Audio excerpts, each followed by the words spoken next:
എൻ്റെ വാക്ക് വ്യാജമല്ല. ജ്ഞാനത്തിൽ തികഞ്ഞവൻ നിന്റെ മുൻപിൽ നിൽക്കുന്നു. ദൈവം ശക്തനാണ്. അവിടുന്ന് ആരെയും വെറുക്കുന്നില്ല. ശക്തിയിലും ജ്ഞാനത്തിലും അവിടുന്ന് പ്രഗത്ഭൻ തന്നെ. ദുഷ്ടനെ അവിടുന്ന് വകവരുത്തുന്നു. ദുഃഖിതരുടെ അവകാശം സംരക്ഷിക്കുകയും ചെയ്യുന്നു. അവിടുന്ന് നീതിമാന്മാരിൽ നിന്നു തൻ്റെ കടാക്ഷം പിൻവലിക്കുന്നില്ല. അവരെ രാജാക്കന്മാരോടുകൂടെ എന്നേക്കും സിംഹാസനത്തിൽ ഇരുത്തുന്നു. അവർക്ക് മഹത്വം നൽകുന്നു.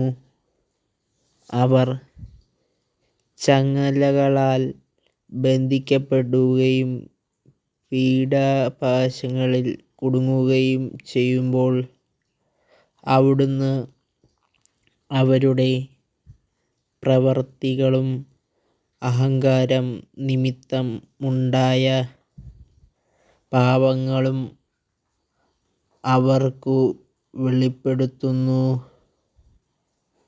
അവിടുന്ന് പ്രബോധനത്തിൽ നിന്ന് അവരുടെ ചെവി തുറക്കുകയും അകൃത്യങ്ങളിൽ നിന്നു പിന്തിരിയാൻ അവരോട് കൽപ്പിക്കുകയും ചെയ്യുന്നു. അവർ അതു ശ്രവിക്കുകയും അവിടുത്തെ ശുശ്രൂഷിക്കുകയും ചെയ്താൽ അവരുടെ ദിനങ്ങൾ ഐശ്വര്യത്തിലും വസ്ത്രങ്ങളിലും ആനന്ദത്തിലും പൂർത്തിയാക്കും. എന്നാൽ ശ്രവിക്കുന്നില്ലെങ്കിൽ അവർ വാളാൽ നശിക്കുകയും ഓർക്കാപ്പുറത്ത് മരിക്കുകയും ചെയ്യുന്നു. അധർമ്മികളിൽ നിന്നു കോപം ഒഴിയുന്നില്ല. അവിടുന്ന്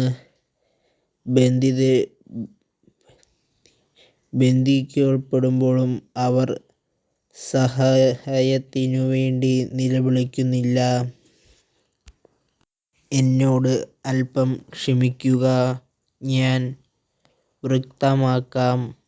ദൈവത്തിനു വേണ്ടി എനിക്ക് ഇനിയും പറയാനുണ്ട്. ദൈവത്തിനായി നിങ്ങൾ ഈ ചാനൽ സബ്സ്ക്രൈബ് ചെയ്യുക.